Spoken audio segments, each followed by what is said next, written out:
Why, hello there. I was working on a math problem in my spare time. Um, you may recognize this one from previous lessons. I'm not sure. I think I've gone over it. But I apologize. Allow me to erase this so we can get to our lesson.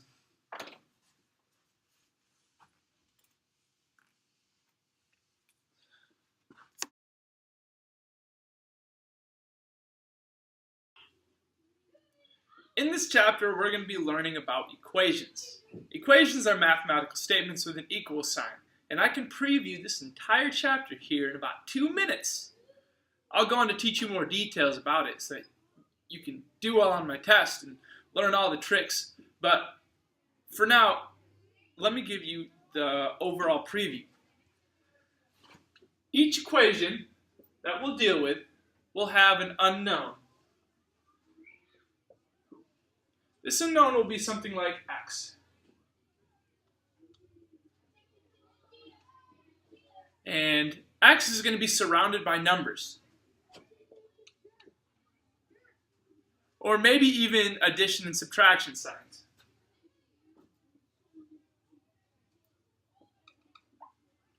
And then x is going to equal something else.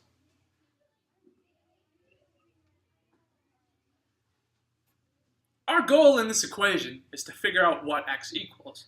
And to do so, we need to learn a few tricks.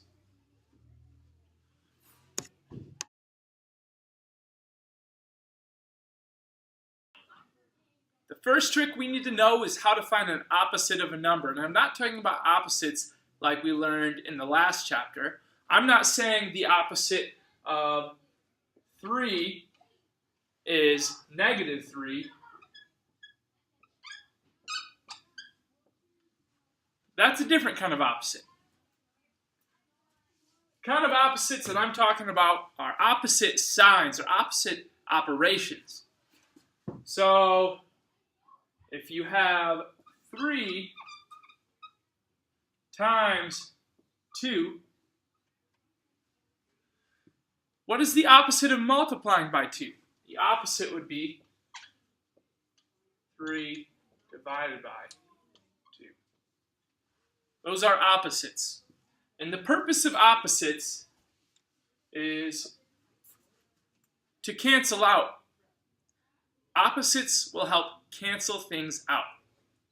So we start at 3, we multiply by 2. Now, what if we want to go back to 3 from there? In order to go back to 3, we would then divide by 2. So 3 times 2 divided by 2 gives us 3.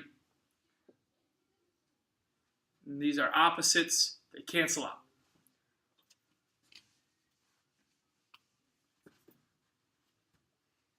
Another type of opposite is addition and subtraction. 3 plus 2 gives us 5, but what if we want to go back to 3? We have to subtract 2. And that will equal 3. These are opposites. And so in this entire chapter, whenever I say find the opposite operation, you know what to do.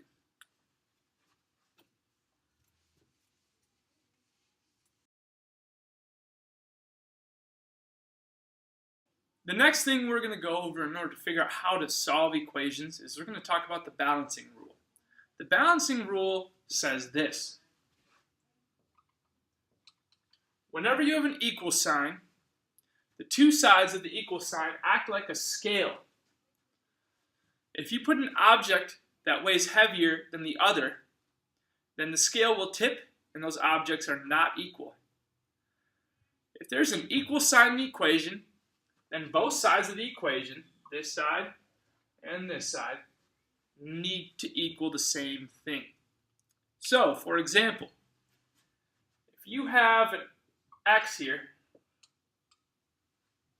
we need to find something that equals x. Find something that would weigh the same. You could think about it like that. Now, if x were to equal 2, the only way the scales would be even is if there was a 2 on this side. But what if we were to complicate this and make it into an equation with numbers around the x? Suppose Mary Lou Bianco to the lower office. Mary Lou Bianco. Suppose that we were going to add 1 to this side. If we were to add 1 to this side, the only way to keep it even would be to add 1 to this side as well. Which means 2 plus 1 is 3. And x plus 1 equals 3. Those are even. They equal the same thing. Let's see here. Now let's talk about an equation in solving for x. If I were to ask you what is x in this equation, you could probably say x is 2, obviously, because 3 times 2 is going to equal 6. However, I don't want to solve this just in our heads. I want to use rules. I want to use the balancing rule and opposites to figure out what x equals. And it's a fairly easy process once you get used to it. So this is how we're going to do it. Whatever we do to one side, we have to do to the other. That is the balancing rule. Whatever we do to this side, we have to do to this side. So suppose I want to get x alone, because I want to know what x is. I want to get rid of all the numbers around it, and I see the 3 there. Now x times 3, the opposite of x times 3 would be dividing by 3. And so if we have multiplying by 3 here, then to get x alone, we have to divide by 3. So this is the rule of opposites. Now the balancing rule, whatever I do to this side, I have to do to this side. Divide by 3 there as well. Over here, we can just write x now, because the rule of opposites says we multiplied by 3, then we divided by 3, so we're back to x.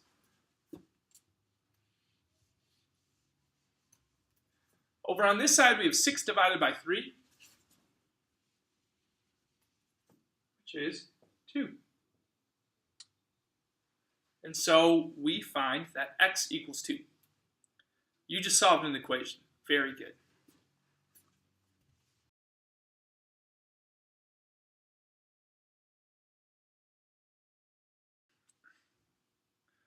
We're going to go through 4 different examples, all of them with different signs. So we have addition, subtraction, multiplication, division. And we're going to use the rule of opposites and the balancing rule to figure out what x equals in both. So for the top one, x plus 7. Karen DeVries, if you're in the building, please call 6350. Karen DeVries, if you're in the building, please call 6350. X plus 7. To get back to x, we need to subtract 7. So we're going to subtract 7 from each side because of the balancing rule. And we'll have x on one side. Then 10 minus 7 is 3. So for this top equation, x equals 3. There's a way to check that too. If you plug 3 into x, then you run the equation, it should equal 10. All right, the next one, x minus 2. Let's get x alone, so let's take the opposite of subtracting 2, which is adding 2. If we do that to one side, we do it to the other. 5 plus 2. So x equals 5 plus 2, which is 7.